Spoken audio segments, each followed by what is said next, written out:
وبارك عليه وعلى آله فاهتز العرش طربا واستبشارا وازداد الكرسي هيبة ووقارا وامتلأت السماوات أنوارا ودجت الملائكة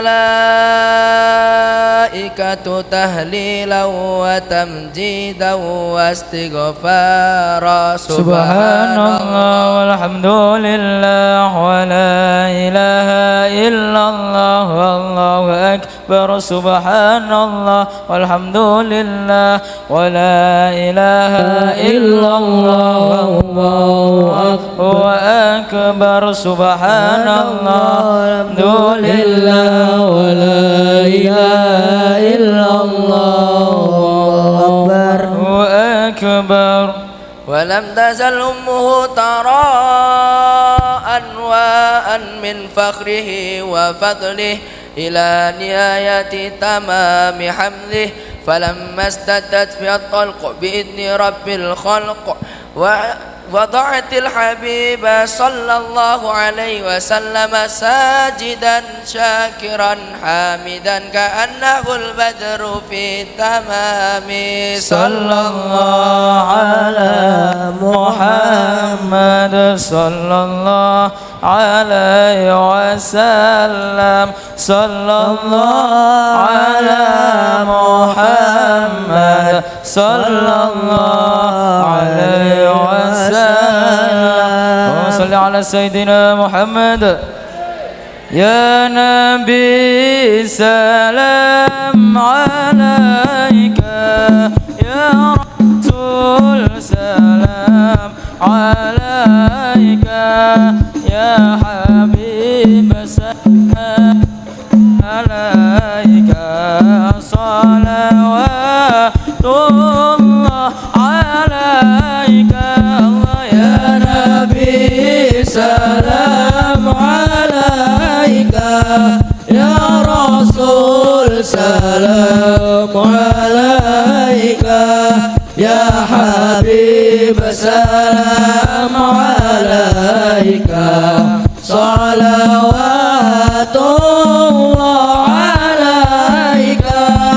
أشرق الكون ابتهاجا بوجود المصطفى حمد ولأهل الكون أنسوا وسرور قد تجدد يا نبي سلام عليك يا رسول سلام عليك يا حبيب سلام عليك صلوات الله عليك. ربو يا أهل المساني فيزار اليمن غرد واستديء بجمال فقفي الحسن تفرد الله يا نبي سلام عليك يا رسول سلام عليك يا حبيب سلام عليك صلوات الله عليك. وانا البشرى بسعد مستمر ليس يوفد حيث أودينا عطاء جمع الفقر المؤبد ويا نبي سلام عليك يا رسول سلام عليك يا حبيب والسلام عليك صلوات الله عليك فلربي كل حمد مرحبا جل صوره الآن مرحبا مرحبا يا نور العين مرحبا مرحبا جد الحسين أبانا بوجود المرحبا مرحبا مصطفى الهادي محمد الله مرحبا مرحبا مرحبا يا نور العين مرحبا مرحبا مرحبا جد الحسين الله مرحبا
مرحبا ربي فاغفر لي ذنوبي يا الله ببركة الهادي محمد يا الله ربي فاجعل مجتمعنا يا الله غاية حسن الختام يا الله ربي فاغفر لي ذنوبي يا الله ببركة الهادي محمد يا الله أعطنا ما قد سألنا يا الله من صلاة وسلام يا الله ربي فاغفر لي ذنوبي يا الله ببركة الهادي محمد يا الله. Dan sekali lagi dia ketularan orang tuanya yang buka toko. Jadi dia melihat orang tuanya mencari uang itu begitu susah. Dan ini penting mengetahui membuat uang itu ternyata susah. Karena itu ketika mendapatkan sangu dia tidak dihabiskan, tapi ditabung. Kemudian tabungan itulah yang jadi modal untuk jualan bakso aji. Nah kalau jualannya gagal, tabungannya habis kan. Nah terus gimana? Harus berhasil. Carinya kan yang mungkin disukai oleh kalangan, dari segala kalangan gitu. Jadinya biar cari untungnya itu mudah, carinya tuh yang sedang populer. Baik, silakan. Terima kasih ya, terima kasih, terima kasih.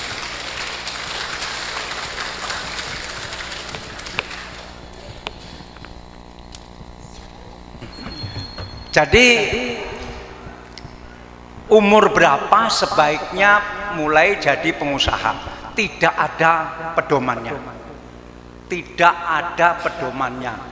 Kapanpun pengen mulai jadi pengusaha, jadilah. Tidak usah nunggu tamat sekolah, tidak usah nunggu tamat kuliah, tidak usah tunggu punya modal, karena modal sebetulnya bisa dicari. Artinya seperti Najwa tadi, dia sebetulnya modalnya sangat kecil karena baksonya bisa ambil dari orang lain, bisa membayar besok atau membayar lusa. Yang penting dipercaya, karena kalau tidak dipercaya dia tidak bisa mengambil bakso untuk dibayar belakangan. Jadi modal tidak penting, yang penting adalah kemauan untuk menjadi pengusaha. Dan kemauan inilah yang sering ditanyakan, apakah Anda mau? Iya, saya mau, tapi nggak bisa-bisa. Bener, Anda mau? Mau. Loh, kok nggak segera jadi pengusaha? Iya, nggak bisa-bisa, nggak tahu. Tapi mau. Tapi kok nggak bisa? Nggak tahu. Nggak bisa-bisa. Gitu. Nah, berarti kemauannya tadi perlu dipertanyakan, apakah mau atau pura-pura mau. Mungkin hanya pura-pura mau, atau kemauannya tidak terlalu kuat. Padahal untuk menjadi pengusaha kemauan harus kuat. Begitu. Saya, Pak Huda, saya pengen menyampaikan bahwa masa depan ini wanita akan mendapatkan posisi jauh lebih penting dari laki-laki ya ke depannya, termasuk dalam dunia bisnis. Ya. Jadi sebaiknya, dan saya lihat pertumbuhan pengusaha wanita itu luar biasa, dan kelihatannya wanita lebih bisa dagang dari laki-laki, dan ini modal besar. Nah, karena itu Pak Huda, kalau memang topik hari ini adalah entrepreneurship atau kepengusahaan, maka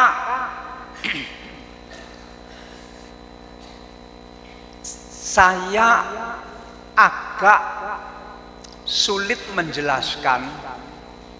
Pak Huda tadi bisa menjelaskan, ada hadisnya, ada contoh Nabi yang mas kawinnya 1 miliar. Sekarang mana ada orang bayar mas kawin 1 miliar? Berarti Nabi itu kaya dan seterusnya.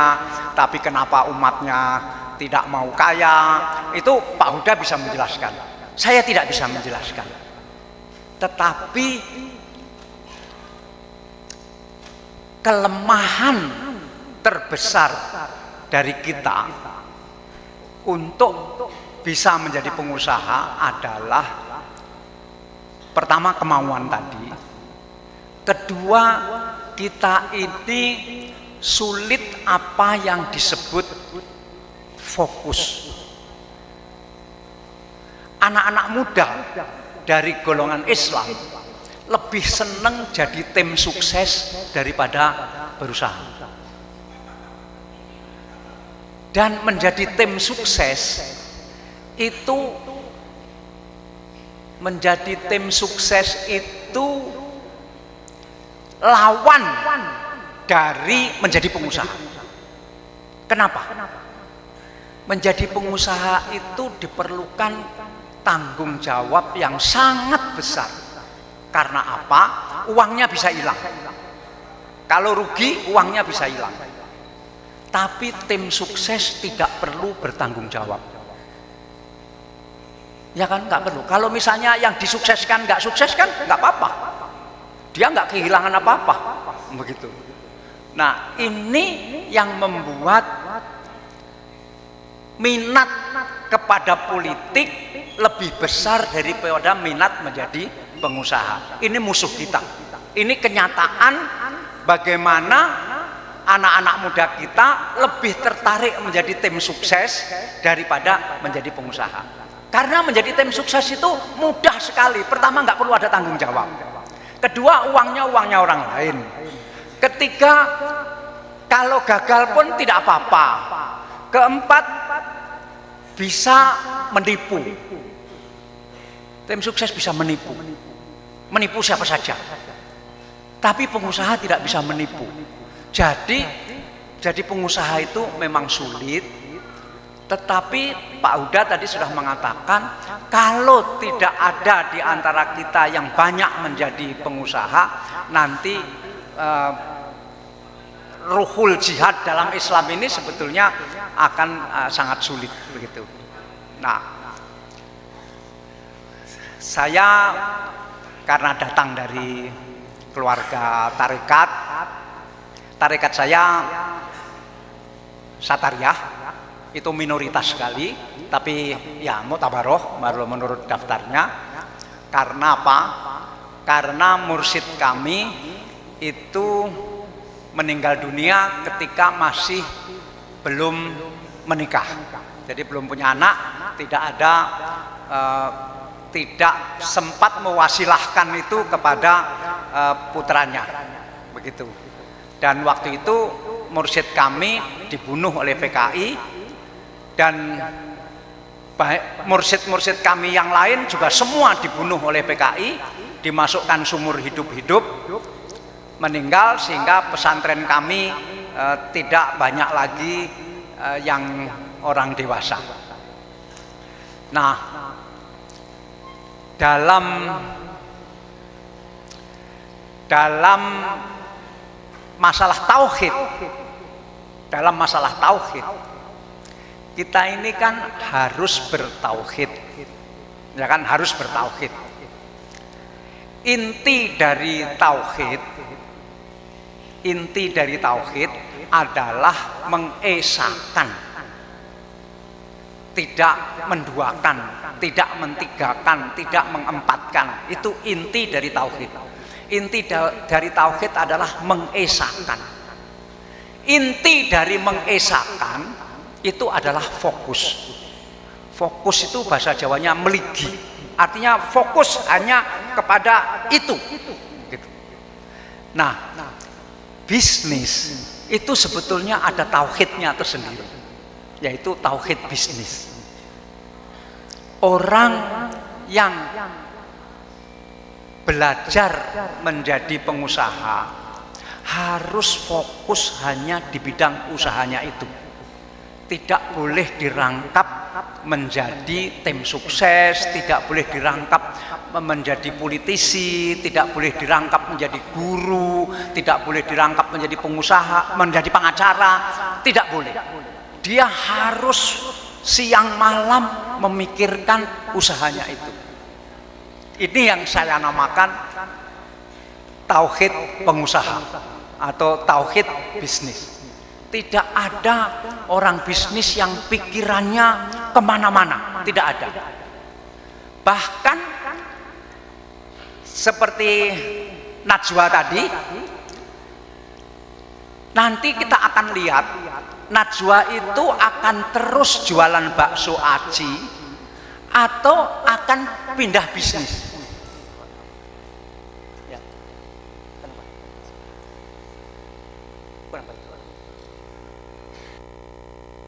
Enggak apa-apa. Nah, sampai mana tadi? Harus fokus. Tidak boleh dirangkap-rangkap.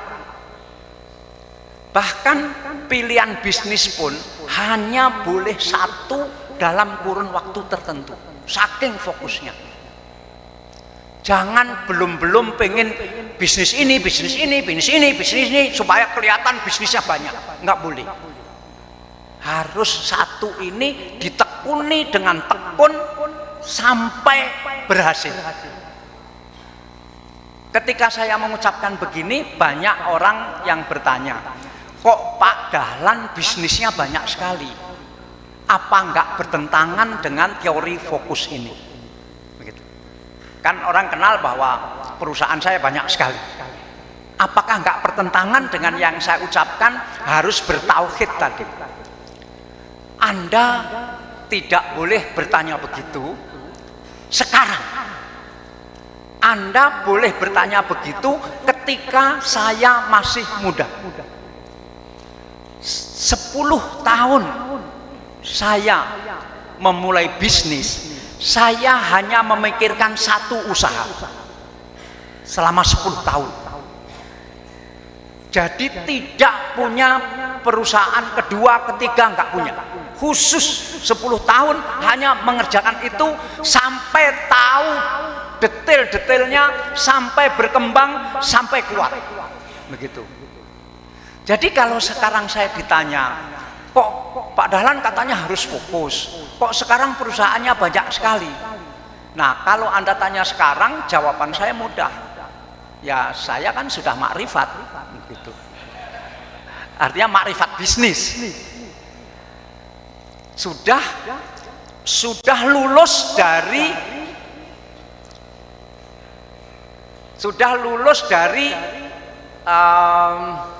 syariat, sudah lulus dari syariat, bahkan sudah lulus dari hakikat, sudah lulus dari tarekat, sehingga tahapnya sudah makrifat. Seperti Pak Huda ini tahapnya sudah makrifat. Jadi jangan tanya sekarang, tanyanya ketika saya awal dulu menjadi pengusaha, fokus atau tidak. Luar biasa fokus, siang malam, hanya yang dipikirkan adalah usaha itu. Bahkan saya bekerja sampai jam 2 malam. Sampai jam 2 malam.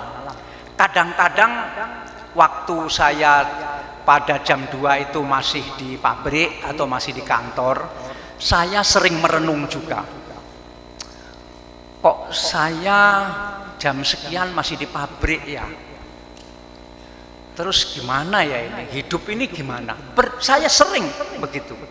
Akhirnya saya mengambil kesimpulan begini. Kesimpulannya itu dalam bentuk doa.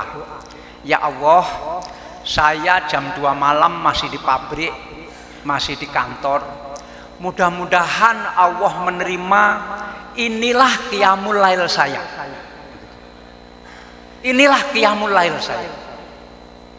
Saya memang jam setengah 2, jam 2 masih di pabrik. Mungkin orang lain sudah tahajud. Lantas gimana hidup ini? Tapi ya itu tadi. Kemudian saya berdoa, ya Allah, mudah-mudahan Allah bisa menerima ini sebagai bentuk qiyamul lail saya. Selebihnya saya serahkan kepada Allah. Kan makna qiyamul lail harus diperluas juga, begitu. Sepanjang sampai jam 2 masih di pabrik, sepanjang niatnya memang untuk lillahi kalimatullah, ya apakah itu tidak bisa disebut qiyamul lail? Ini beberapa pemikiran karena Anda semua dari pesantren, Anda semua dari keluarga tarekat, maka jangan sampai ada yang mempertentangkan. Orang tarekat kan harus zuhud, harus jauh dari uang, harus jauh dari benda, harus jauh dari kemewahan. Tidak begitu. Tadi sudah dicontohkan. Bahkan Utsman bin Affan, sahabat Rasulullah radhiyallahu anhu, Utsman bin Affan itu konglomerat yang terkaya di seluruh Timur Tengah pada saat itu. Konglomerat terkaya, bukan sekedar pengusaha kaya. Itu Utsman bin Affan. Jadi sebetulnya kalau kita pernah belajar innamal a'malu binniyat, maka malam itu ketika saya jam 2 masih di pabrik, ya Allah, mudah-mudahan Allah menerima ini sebagai bentuk qiyamul lail saya. Karena tiap hari jam 2 masih di pabrik. Dan meskipun sebetulnya sudah tidak akan kekurangan makan, tetapi kenapa masih mau jam 2 di pabrik. Yaitu ada dorongan tertentu yang membuat saya harus begitu. Salah satu dorongan itu adalah begini. Di kalangan Islam ini terlalu banyak politisi. Terlalu banyak politisi. Sampai sikut-sikutan. Tetapi pengusahanya terlalu sedikit. Anda sebut 10 orang terkaya di Indonesia. Yang Islam cuma 1. Di Surabaya Anda sebut 100 orang terkaya di Surabaya. Mungkin Islamnya hanya 1-2. Begitu. Jadi ada niat itu.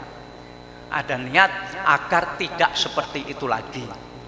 Dan mudah-mudahan niat ini menjalar karena di bidang-bidang lain itu sudah terjadi.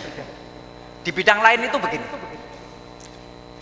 Zaman saya umur seperti teman-teman yang masih santri, itu sekolah terbaik di mana-mana pasti Katolik. Sekolah terbaik. Sekolah terbaik kedua pasti Kristen. Sekolah terbaik ketiga sekolah nasional. Kayak taman siswa dan seterusnya. Sekolah terbaik keempat sekolah negeri. Baru sekolah Islam itu terbaik nomor 5. Pada saat itu di mana-mana. Sekolah terbaik pasti Katolik. Kemudian rumah sakit juga begitu. Di mana-mana rumah sakit terbaik pasti Katolik. Kemudian surat kabar juga begitu. Surat kabar terbesar pasti Katolik pada zaman itu. Karena itu tumbuh dalam jiwa saya harus bisa membangun surat kabar yang termasuk terbesar di Indonesia, agar orang tidak ngomong lagi bahwa surat kabar terbesar di Indonesia pasti Katolik. Gitu. Nah, di bidang pendidikan sekarang sudah beda. Sekolah terbaik mungkin sekarang sudah sekolah Islam. Sekolah terbaik. Karena sudah banyak sekolah Islam yang dikelola secara bisnis dengan sangat baik. Ada sekolah Islam di Batu, di Malang, yang untuk masuk SMA itu harus inden selama 5 tahun. Jadi misalnya mau masuk SMA 5 tahun yang akan datang, sekarang harus sudah mendaftar dan tiap bulan harus bayar. Meskipun bayarannya tidak setinggi ketika nanti sudah masuk SMA. Jadi bagaimana sekolah Islam yang dulu citranya jelek, sekarang sudah begitu baiknya, untuk masuk SMA harus mendaftar 5 tahun sebelumnya. Jadi ketika Anda kelas 5 SD, ketika anaknya masih kelas 5 SD, orang tuanya sudah mendaftarkan untuk SMA. Karena kalau enggak kebagian. Banyak sekolah Islam yang sudah seperti ini. Nah, bahkan di Cirebon ada sekolah NU, madrasah NU, yang melakukan revolusi luar biasa. Saya 3 kali ke sana, khusus belajar apa yang dilakukan di sana, yaitu SMA yang mata pelajarannya hanya 3. SMA mata pelajarannya hanya 3. 1. Ini semester 1 ya, semester 1 mata pelajarannya hanya 3. 1. Membaca Quran. Kenapa? Supaya semua bisa membaca Quran dengan benar. Pelajaran yang kedua matematika. Pelajaran yang ketiga fisika. Jadi ada SMA NU di Cirebon yang semester 1 mata pelajarannya hanya 3. Seneng nggak? Seneng nggak sekolah mata pelajarannya 3? Seneng sekali. Semester 2 mata pelajarannya 3 lagi. 1 menghafal Quran. Jadi tidak belajar bahasa, tidak belajar membaca Quran lagi karena dianggap sudah benar. Pelajarannya 3 di semester 2, 1 menghafal Quran, 2 matematika, 3 fisika. Dalam 6 bulan harus hafal Quran. Tetapi tidak dipaksakan 30 juz.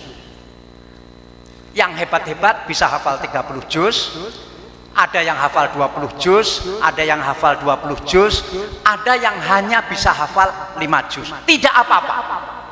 Yang penting hafal Quran. Tidak apa-apa 5 juz. Tidak boleh dipaksakan harus hafal 30 juz karena masing-masing anak ini berbeda. Begitu. Kemudian semester 3 mata pelajarannya 3 lagi. 1 bahasa Arab. Jadi tidak lagi menghafal Quran, tidak lagi membaca Quran, tidak lagi pelajaran membaca Quran. 1 bahasa Arab, 2 matematika, 3 fisika.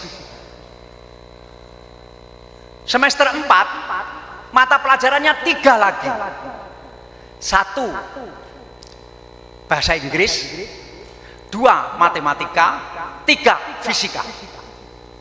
Semester 5 pelajarannya 3 lagi mata pelajarannya. Matematika, fisika, kemudian bahasa Arab khusus untuk bahasa Arabnya Mesir. Begitu. Semester 6 pelajarannya hanya 1, yaitu bagaimana mengerjakan soal-soal ujian nasional agar lulus. Jadi tidak ada pelajaran macam-macam mulai kelas 1. Setiap hari pelajarannya hanya 3 gitu. Dan majunya luar biasa. Untuk sekolah di sana harus inden. Dan itulah pemikiran-pemikiran baru yang saya sangat setuju. Karena untuk apa mempelajari begitu banyak hal, tetapi tidak ada yang bisa dikuasai. Begitu. Saya ketika di madrasah aliyah atau di madrasah sanawiyah, mata pelajarannya berapa? 27. Karena itu saya bahasa Arab nggak bisa, hafal Quran tidak, ahli hadis tidak, ahli tafsir tidak. Karena mata pelajarannya 27. Bagaimana saya harus belajar 27 mata pelajaran? Gitu. Karena hadis, mustalah hadis, perawi hadis, semua dipecah-pecah menjadi mata pelajaran tersendiri, tapi akhirnya tidak ada yang bisa mendalam. Nah, saya mudah-mudahan ini Pak Huda bisa menjadi inspirasi bahwa persaingan antar sekolah sekarang sudah luar biasa. Sampai hari ini banyak sekali sekolah Islam yang sudah nomor 1, bukan lagi Katolik, bukan lagi Kristen. Begitu. Nah, tinggal di bidang pengusaha ini kita masih kalah. Harus semakin banyak santri yang menjadi pengusaha. Terima kasih. Terima kasih. Assalamualaikum warahmatullahi wabarakatuh.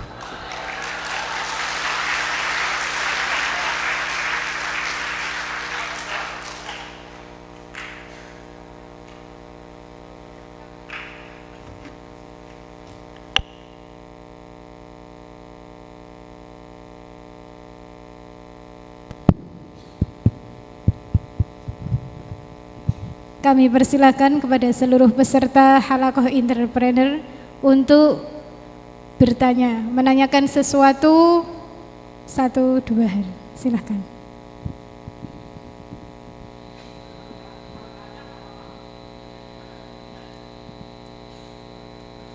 Ini kesempatan yang sangat besar. Silahkan kepada seluruh peserta. Nah, ya, naik. Berapa menit lagi selesai ini?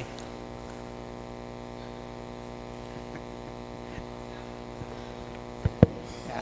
Cekap. Naik.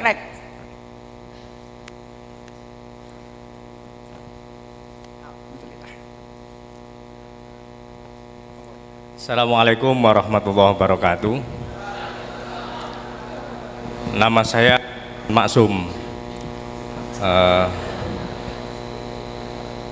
Alhamdulillah, nggih. Monggo jenengan mriki ada. Tadi menyimak paparan Pak Dahlan bahwa pengusaha itu harus nular. Tapi sementara ketika kita berkunjung studi banding di Surabaya di Ciputra, itu ada sekolah entrepreneur di sana. Ada kurikulumnya lengkap bagaimana mendidik siswa-siswinya berentrepreneur. Nah, dididik di sana. Mungkin ya gen-gennya yang sekolah di sana sudah gen entrepreneur, mungkin. Karena 80-90% ya jadi pengusaha. Niku, tapi kan bisa disiapkan. Tapi paparan panjenengan tadi tidak bisa dipelajari dengan cara ceramah, dengan cara pidato, tidak bisa. Harus saling menulari dan mau ditulari, begitu. Ya, alhamdulillah mungkin saya juga punya gen entrepreneur ini karena bapak saya juga pengusaha air minum. Gitu, merintis dulu dari kecil sama saya 17 tahun yang lalu, nyurung gerobak bersama, menawarkan produk, ditolak orang bersama, dan alhamdulillah sekarang sehari tidak kurang dari 500 galon per hari. Memang menarik, dan kami juga dulu ketika kelas 2 SMP mau naik ke kelas 3 itu sempat berhenti, tidak bisa sekolah karena dalam dunia usaha itu ya tadi, kalau rugi uangnya hilang. Dan ketika itu habis bangkrut usaha udang windu ketika itu. Kemudian imbasnya sampai saya terminal 1,5 tahun tidak bisa melanjutkan sekolah. Jadi dari SMP mau ke Aliyah itu terminal 1,5 tahun saya tidak bisa melanjutkan sekolah karena imbas dari resiko bisnis tadi, kalau rugi uangnya hilang. Tapi kemudian alhamdulillah Allah memberi jalan keluar dan bisa ada usaha lagi. Baik, pertama beliau menyebut tadi, siapa namanya tadi? Hasan. Pak Hasan. Mas Hasan ini menyebut tadi pertama Hasan Maksum. Pak Hasan Maksum. Mas Maksum ini tadi menyebut, alhamdulillah saya punya gen pengusaha. Jangan percaya. Jangan percaya. Pengusaha tidak ada keturunan. Bukan karena keturunan. Ya, bukan karena keturunan. Ayah buruh tani. Ayah saya buruh tani.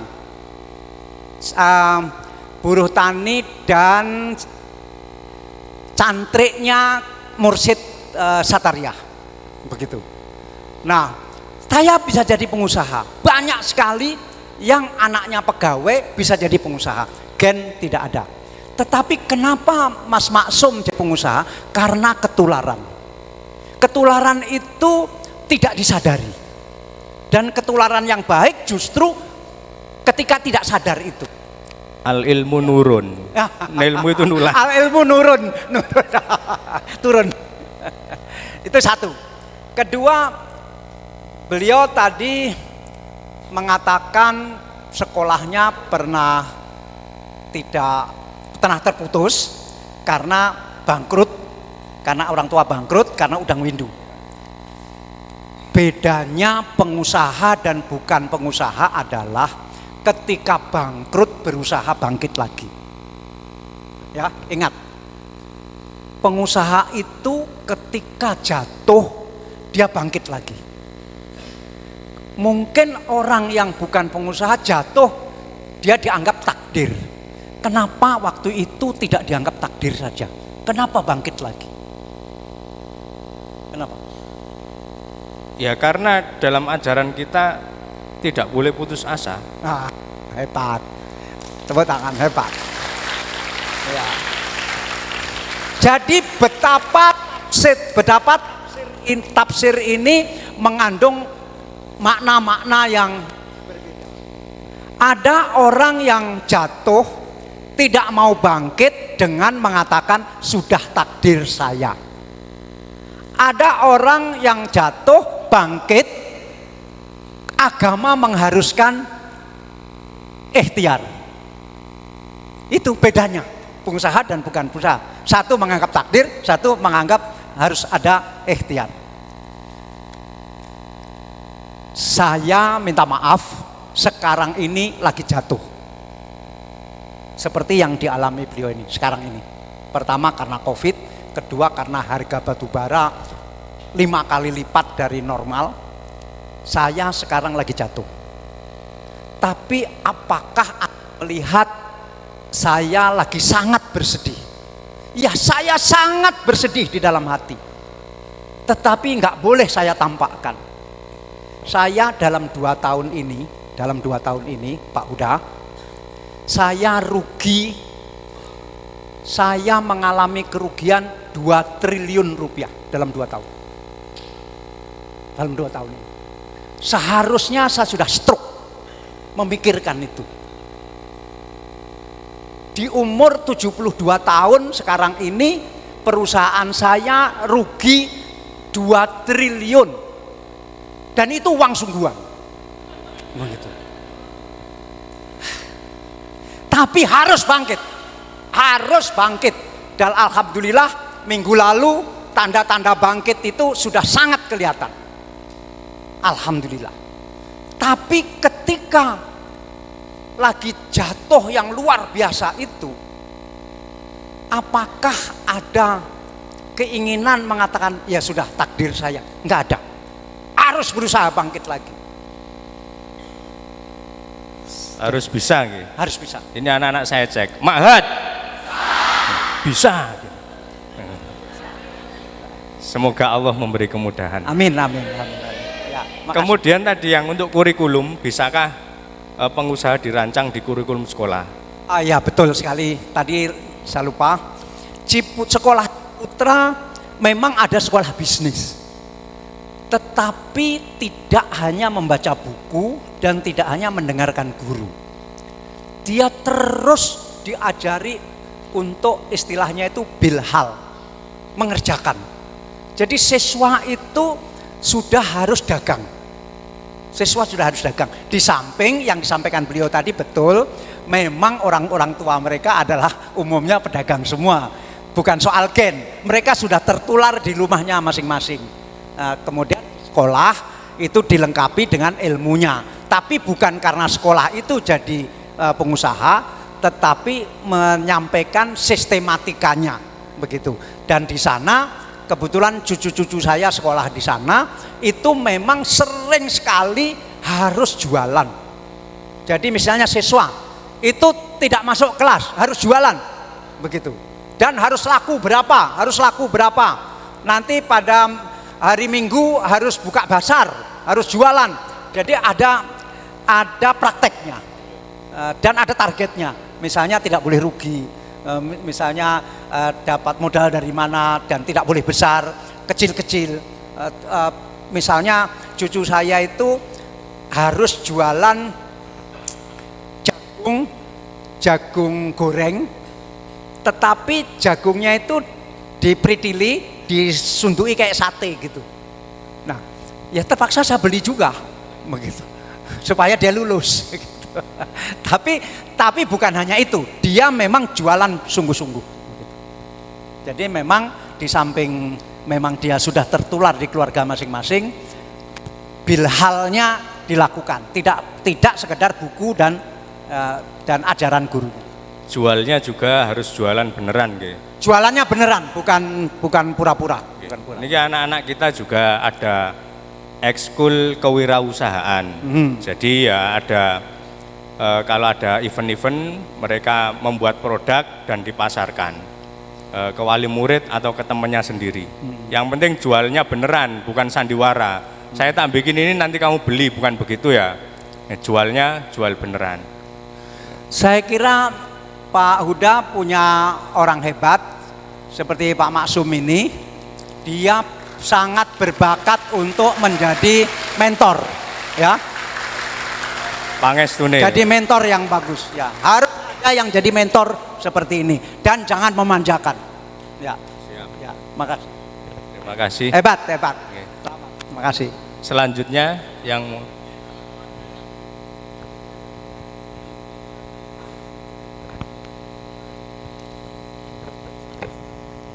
saya nggak berani minta beliau naik karena kualat nanti. Tapi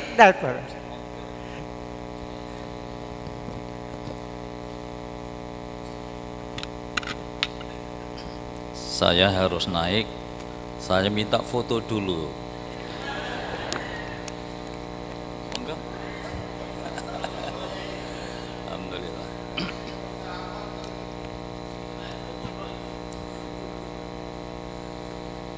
foto dan turun.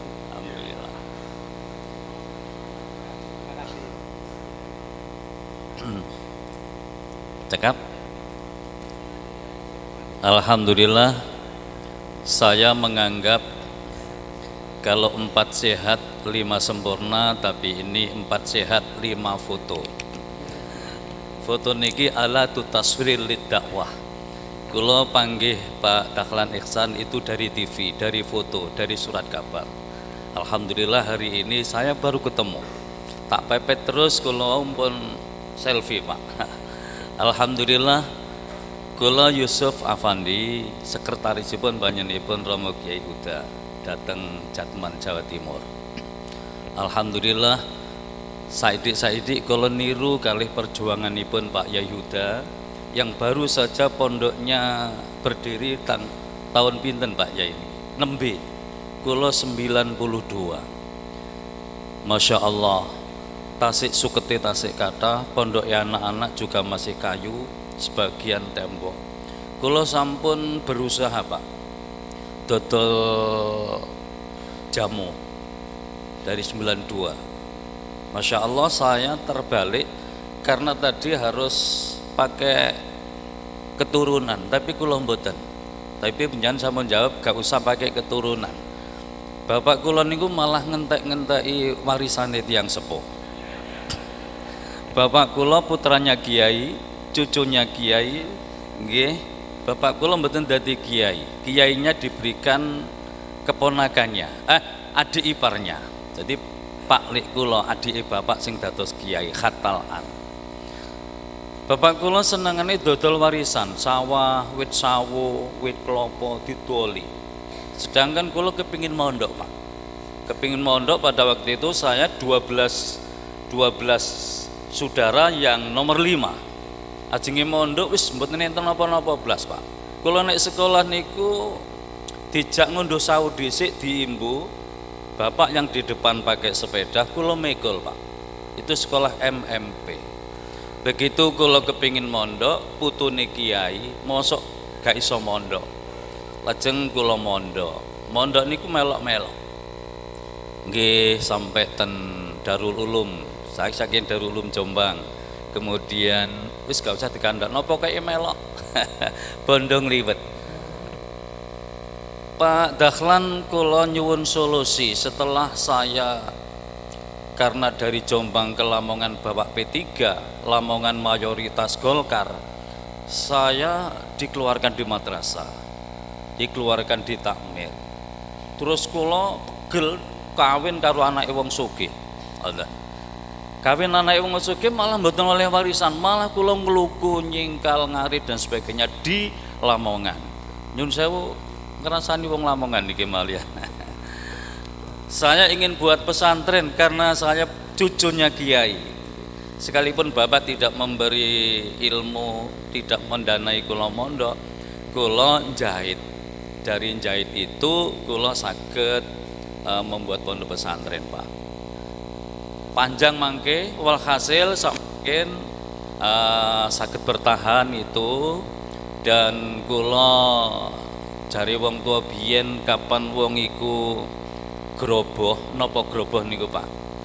Groboh niku menghambur-hamburkan sesuatu. Mbah kula tasik nate sanjang aja sampai mubadirno barang. Selama kula ten pondok, santri-santri yang klambine niku jatuh niku saya kumpulkan. Saya kumpulkan saya suruh mencuci, saya suruh menyelitika. Dan niku mangke di kekno kalih tiang-tiang sing butuh. Begitu dengan menjahit sampai sekarang alhamdulillah niki kula badhe matur, kula usaha besi tua. Ngerosok niku lho Pak. Dan sekarang sudah berhasil anak saya yang nomor 2. Yang nomor 1 kula ajari nggawe pager. Nggawe pager sampai dikomplain kalih masyarakat karena bunyi. Karena bunyi. PT-nya sudah viral, kemudian ketangkap Cina di Serang untuk menjual plafon. Samakin jual plafon Pak di Tuban ini, ambek promosi. Bapak-bapak badhe tumbas plafon PVC tenggen kula ten Merak-Urak. Itu sampai sekarang sudah ada 20 kabupaten di Jawa Timur dan sekarang bangkrut Pak. Padha kalian jenengan. Wulan Selo besar suara niku mboten payu belas. Sehingga celengan kula yang mestinya punya nilai up niki didamel nyaur pabrik 1 bulan itu sekitar 40 juta. Niki golek-golek utang Pak niki. Pripun perusahaan yang seperti yang sekarang sudah berjumlah 20 kabupaten di Jawa Timur dan saya juga sudah ngesup sendiri plafon, ngesup pabrik untuk membuat sendiri dan alhamdulillah Cina itu baik, ilmunya diberikan, saya diberi motivasi dan sebagainya, sekarang sudah ngesup dan punya nama sendiri, Pilar Pribumi Plafon Jawa Timur. Jadi sudah nggak bangkrut lagi. Niki tasik nyaur terus Pak setiap bulan. Pulane Selo besar suro. Nyun solusine pun Pak. Nggak punya solusi Pak. Barangkali dipinjami.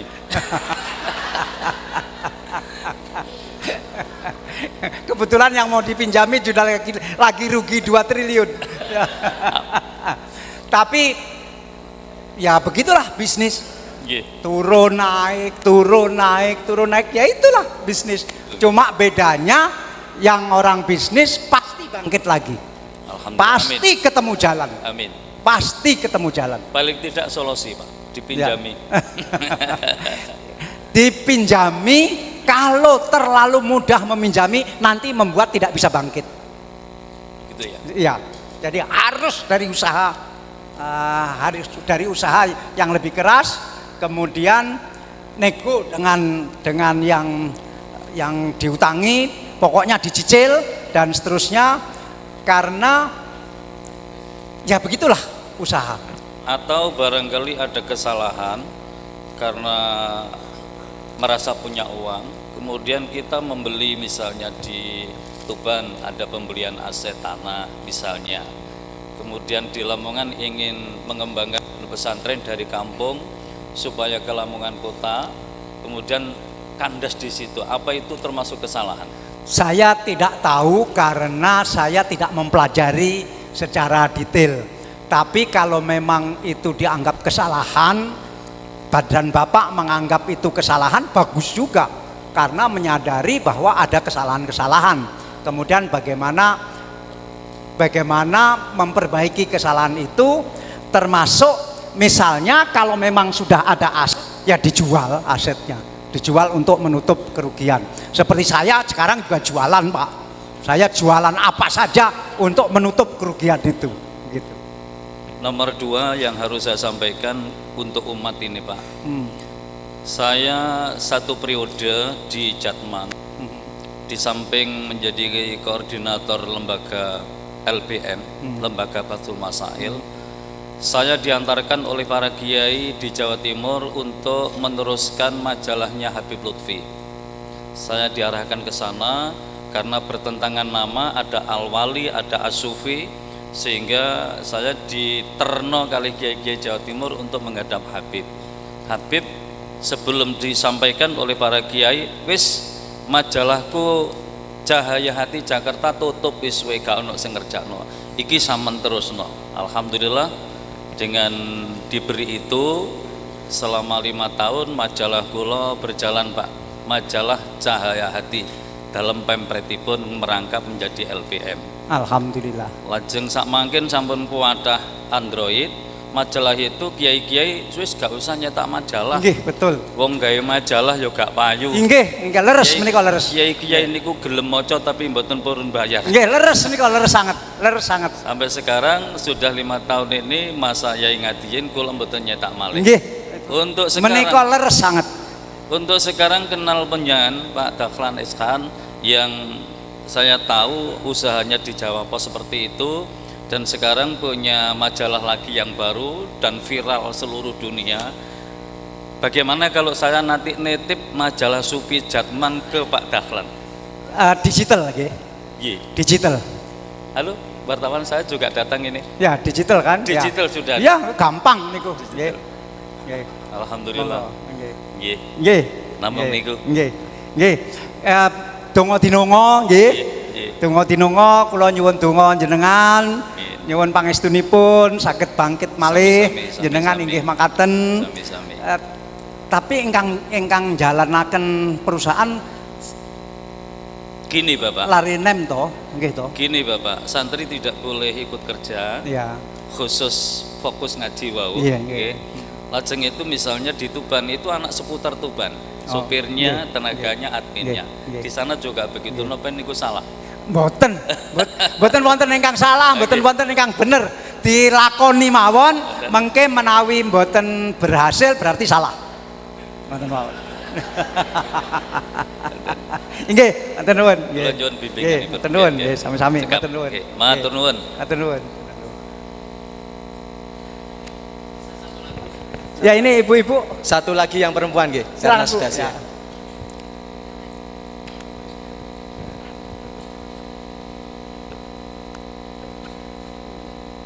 Assalamualaikum warahmatullahi wabarakatuh.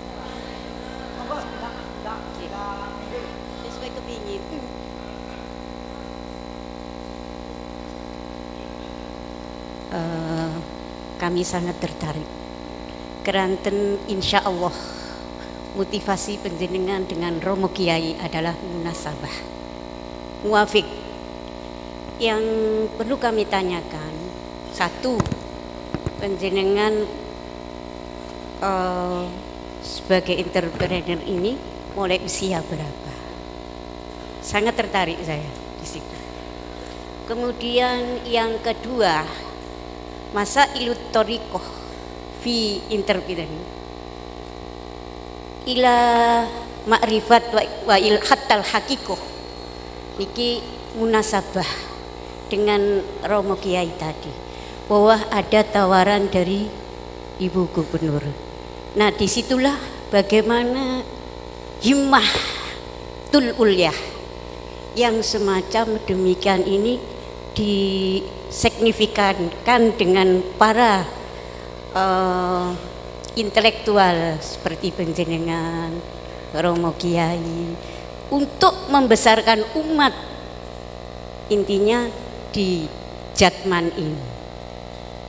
Karena Jatman ini memang benar bahwa Romo Kiai yang banyak rezekinya bidoa ruhul jihadnya, tapi bagaimanapun cita-cita yang panjenenganipun Romo Kiai tadi adalah bisa disignifikankan dengan ulama-ulama NU yang ada seperti panjenengan, seperti Romo Yai yang dari Madura itu.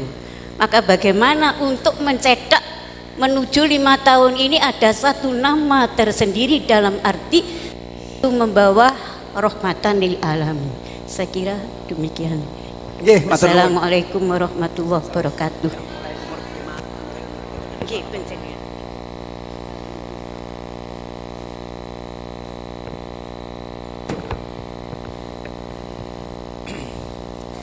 Kalau Jatman Tuban ini maju sekali, top sekali, itu kan karena faktor kepemimpinan Pak Huda.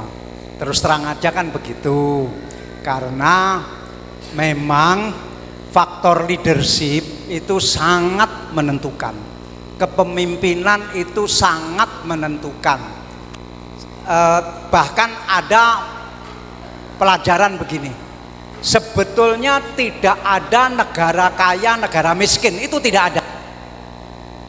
Jepang miskin sekali tapi menjadi kaya sekali. Negara lain kaya sekali tapi jadi miskin. Begitu. Sehingga negara miskin, negara kaya itu sebetulnya tidak ada. Yang ada adalah negara dengan manajemen yang baik dan negara dengan manajemen yang tidak baik. Nah, negara yang kaya tapi manajemennya tidak baik, dia menjadi negara miskin. Negara miskin manajemennya baik, dia menjadi kaya. Jadi intinya di manajemen. Seperti Pak Yai tadi mengatakan dulunya kaya, tapi karena ada anaknya yang jual, akhirnya miskin. Jadi saya bisa menyimpulkan bahwa tidak ada madrasah kaya, tidak ada madrasah miskin. Yang ada adalah madrasah dengan manajemen baik dan madrasah dengan manajemen yang tidak baik. Yang manajemennya baik, madrasah itu akan kaya. Yang manajemennya tidak baik, madrasah itu akan jadi miskin. Jadi ingat, tidak ada madrasah kaya, tidak ada madrasah miskin. Yang ada adalah manajemennya baik atau tidak baik. Begitu. Dan manajemen itu ditentukan oleh leadernya, oleh pemimpinnya. Begitu. Jadi seperti orang yang mengalami kesulitan-kesulitan, langsung harus cari pemimpin yang terbaik. Begitu. Sehingga manajemennya menjadi baik. Jadi itu Bu. Nah, saya mulai tertarik kepada usaha itu kapan? Sebetulnya saya tertular juga. Yang menulari saya ini seorang Kristen, seorang Manado, namanya Pak Erik Samola. Tiap hari saya dipressure oleh beliau, harus begini, harus begini, harus begini, harus begini, dan saya mendengarkan. Saya mendengarkan, saya taat, itu umur 30. Jadi sudah agak telat. Umur 30, kemudian terus berkembang. Ya ada kalanya bangkrut, bangkit lagi, bangkrut, bangkit lagi. Ya itu begitulah usaha, begitu. Sehingga kita pengusaha itu belajar tidak pernah berhenti-berhenti. Karena belajar terus, dulu yang sudah dibilang baik ternyata tidak baik, dan seterusnya. Makasih. Cukup ya, makasih ya. Matur nuwun, nyuwun ngapunten. Assalamualaikum warahmatullahi wabarakatuh.